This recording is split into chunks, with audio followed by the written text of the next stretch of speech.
Good morning, everybody. Before I start the presentation, I'd like to thank everybody for being here. My name is Brandon, and I am the senior analyst for the insurance sector. I'm Mario Mora. I'm the junior analyst.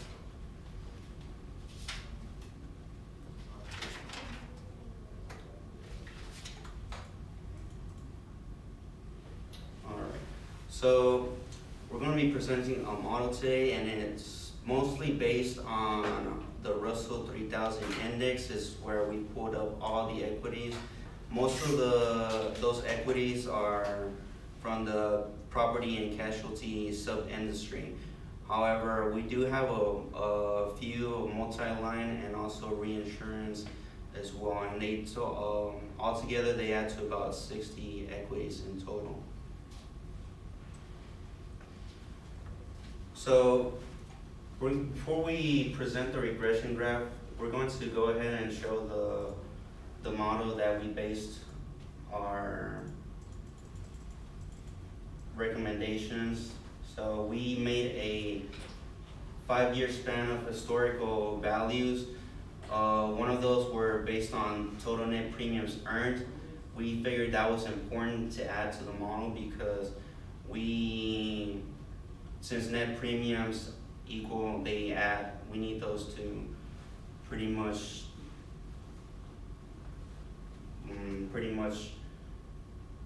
figure out how much they made annually, and we went ahead and added the growth in premiums for those span of 5 years as well.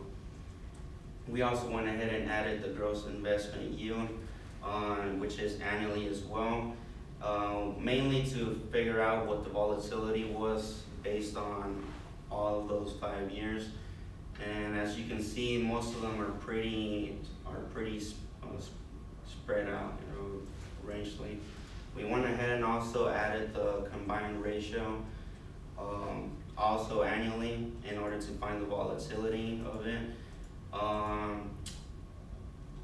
So basically, the combined ratio is the addition of both the expense and the loss ratio by the net premiums that each equity has made. And we went ahead and added the total of the combined ratio within the span of those 5 years. The sum is not really that important. We'll go ahead and take a look at why we did the sum of it for each equity later on. And then the expense ratio is added there as well, and the loss, including their volatilities. But the combined ratio is really what we're trying to focus on here.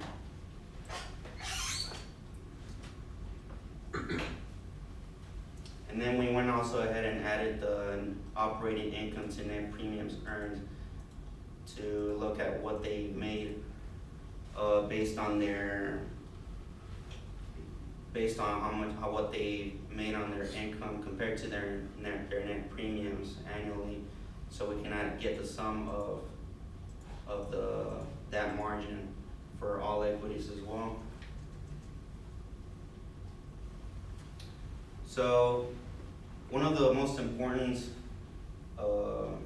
data that we have here on the model would be the return on common equity, because we're trying to focus on what the net incomes have been divided by the amount of the investments they made among the shareholders.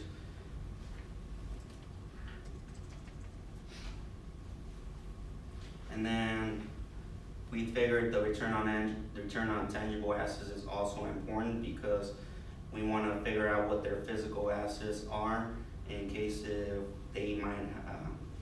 might be some type of catastrophe in the future. We want to go ahead and see how much liquid assets they have on hand before they start focusing on different strategies.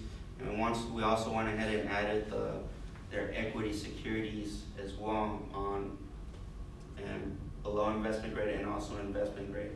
And we went ahead and added the revenue for each equity as well because we wanted to figure out what the total market share was.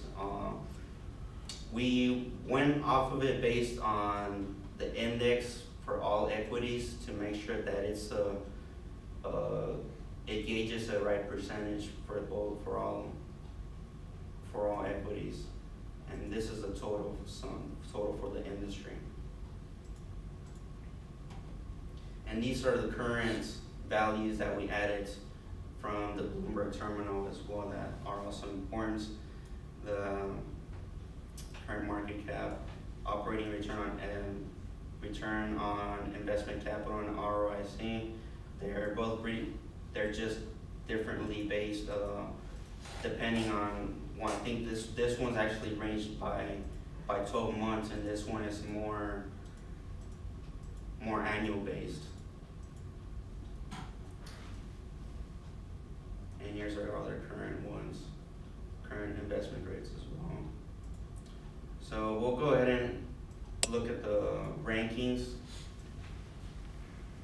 So want to go ahead and Yeah, so we use Solver to decide the weights of each rank to make sure that we want to make sure that we don't want to have one section to have too much weight over the actual total ranking. There it is. So the rankings we're really going to look at are going to be the fund re-rank and the difference. The reason why we look at the fund re-rank is we want to see the quality of the actual equity. The lower the number, the higher the quality. And we wanted to see the difference between the fund re-rank and the valuation re-rank to determine what the cheapness was. So the more negative was how much cheap it was for the difference. Now we took, after the re-rank we found the top 20 that were the best quality, and those within the -5 cheapness to determine which ones we decided to buy, hold, and sell. Then we go to our short list, right? So we ended up with this short list. We did start off with 2013 to 2017 before the update. And even with the update, we kept 4 of the groups. One of them did change out to NI Holdings.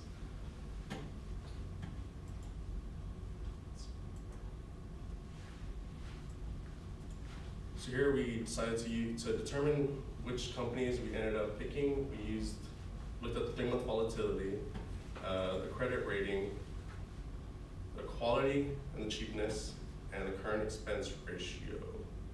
Let's see.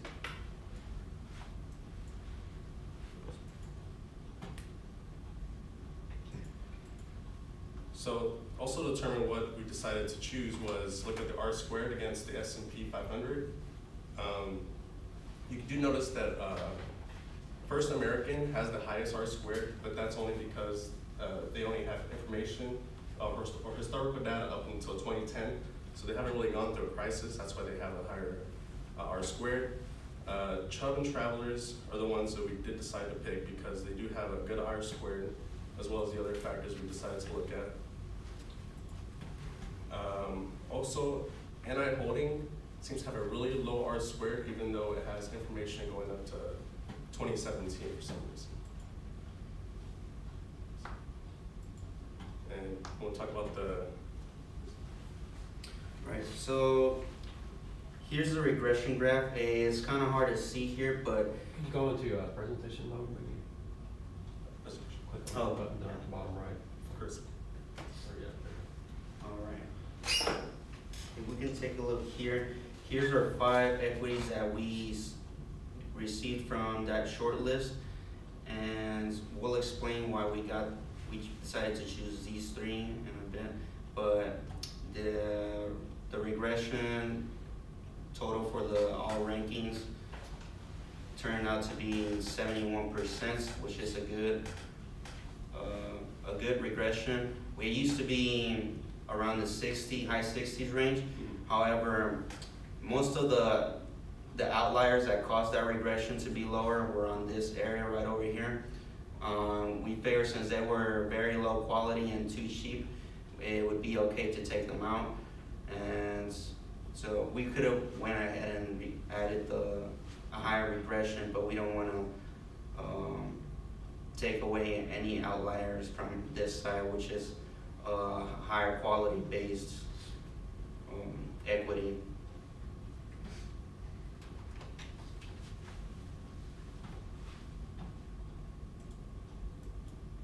So in our final, for our final picks, we did Chubb, Travelers, and ARC Capital Group. For Chubb, they have a revenue in 2018 of 32,717,000. Wait, it's billion, right?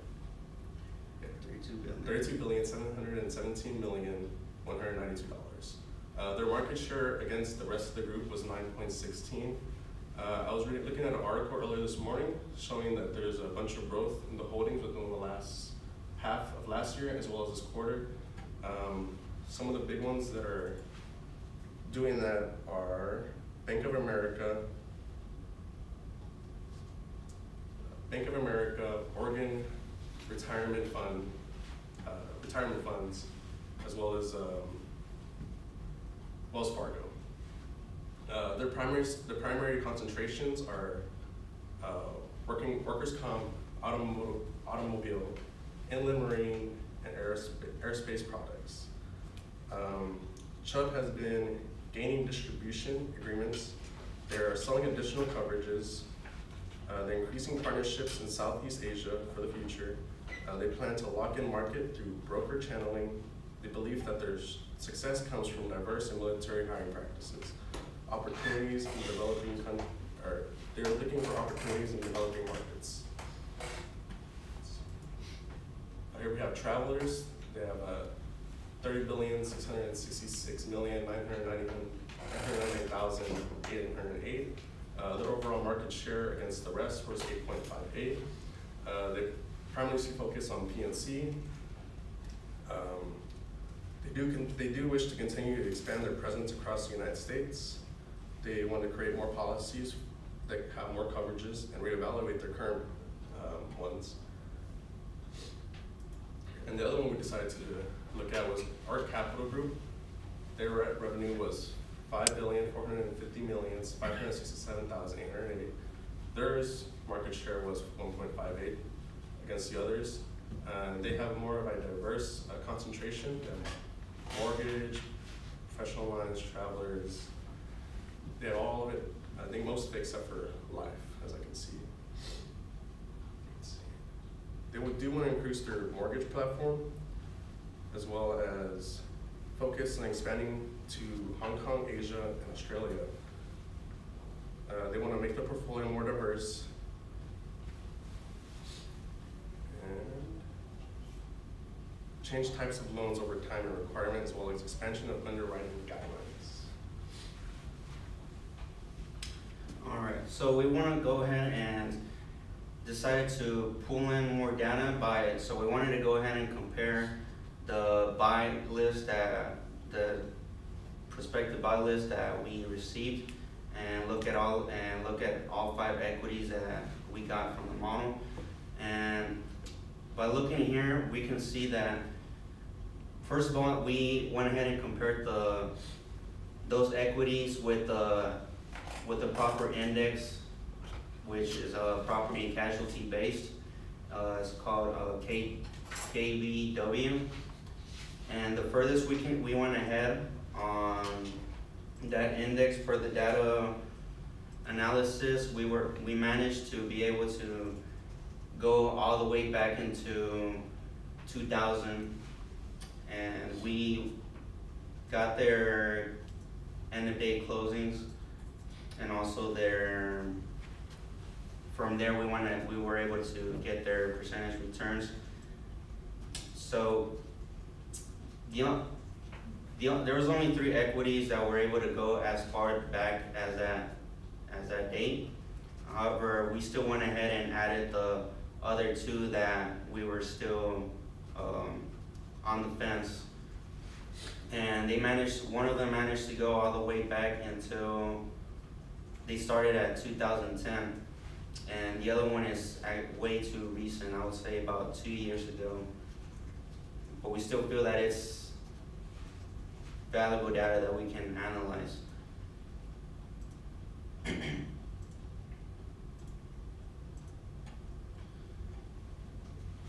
So first we went ahead and found the total months for all equities. And then from there, we calculated the standard deviation for both the index and the equities. And by finding the average return, we went ahead and did the average for each equity and index, multiply it by 12.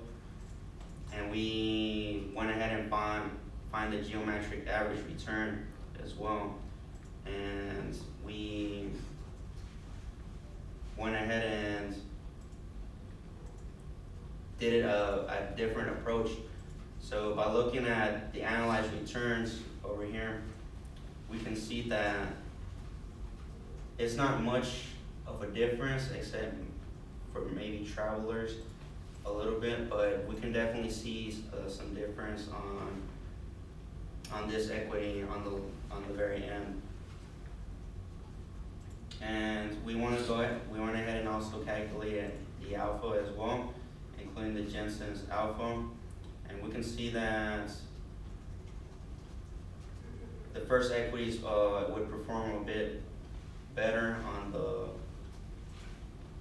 portfolio compared to these, but as you can tell, the numbers are not really that much of a difference. It's not even a 10%, so we don't feel that it takes much effect.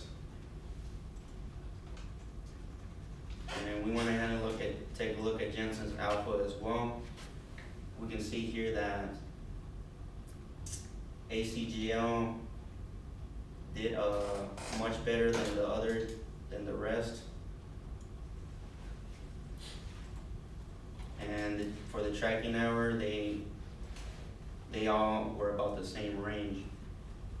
Now, looking here at the information ratio, we can see that we went ahead and calculated both the alpha by the tracking error, and it looks like it's not favorable among the travelers and Chubb, but especially not favorable for neither the other two equities.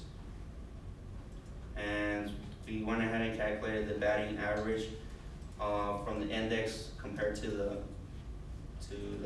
each equity, and it looks like these were almost almost in the 50% range, and these are a little bit offset.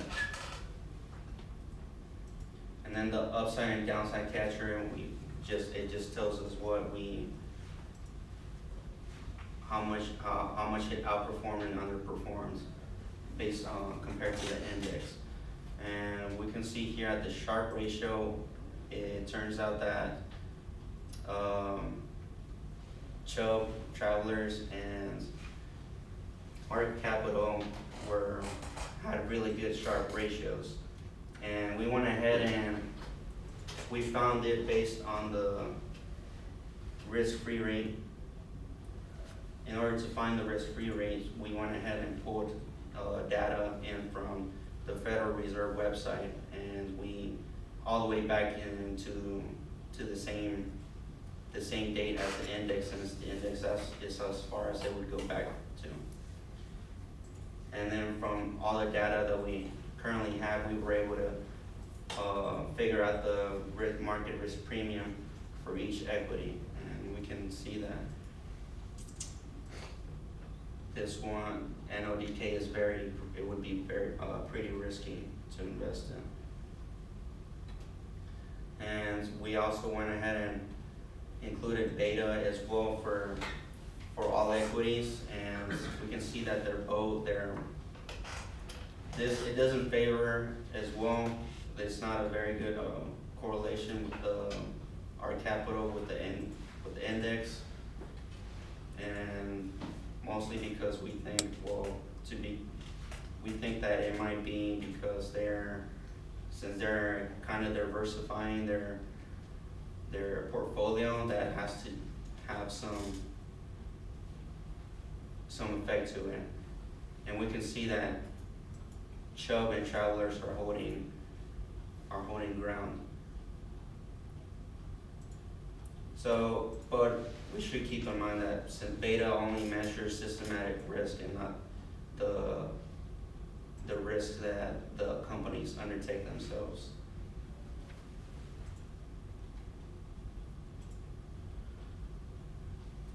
So overall, all equities, whenever we saw that the annual reports to get more information about those companies, we saw that they mostly try to focus deeply on distribution channels and build bigger business models so they can stay competitive among the industry.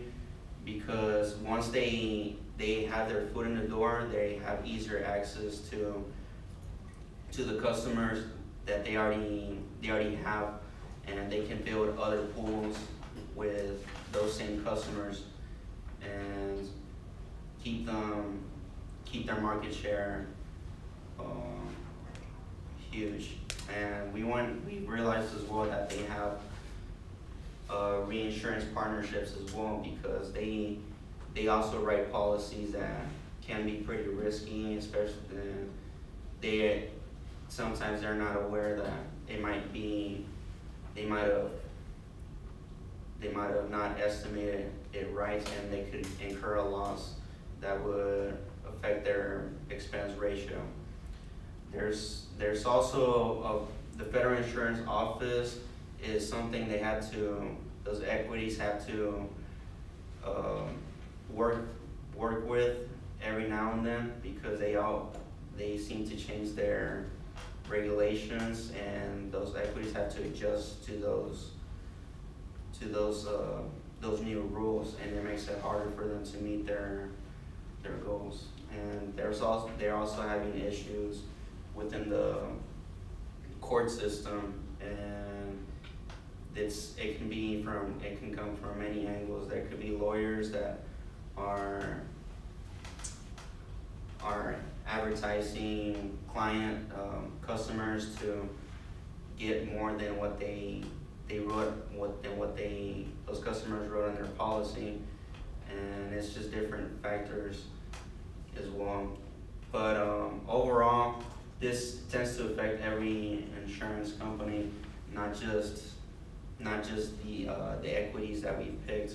So as long as they're able to keep their market share high, they're able to maintain a high pool, which allows them for more room for investments in case if they need to strategize more in the future.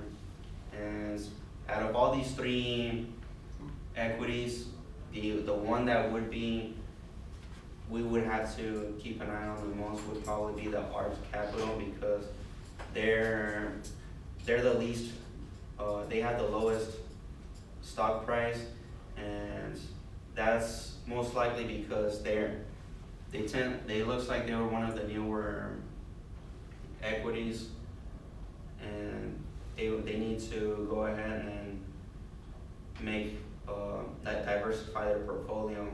And they're also in the mortgage business, so they need to keep an eye out on credit risk and market risk as well. But that's pretty much what we have today. Is there any questions?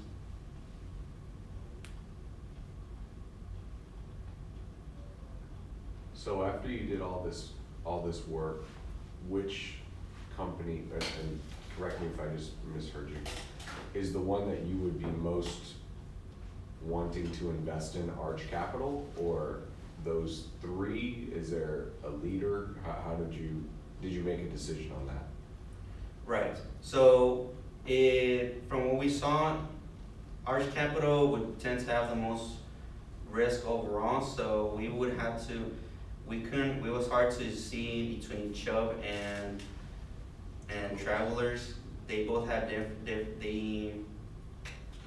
they offer almost similar products, but they do have their differences. But it was between us, it was hard to decide which one would be on the top. But I do believe we do currently hold travelers still. So, oh, you mean like in the portfolio? Yeah, so I guess our argument would be to continue to hold on to travelers and maybe include Chubb or ARC. Okay. So you built a large spreadsheet, a complicated spreadsheet. I know that takes a lot of time. I know from Professor Sweet that everyone had a time constraint here. So if you had more time, what other things might you have done that you didn't have an opportunity to do because you have a certain time frame and you had to spend a lot of it on the data and the data analysis? Right, we were thinking of comparing the equities to other indexes as well, but yes, due to, it would have, definitely been more time consuming, but we felt that with the current data that we have, we were able to figure out what, more or less, what we can definitely evaluate.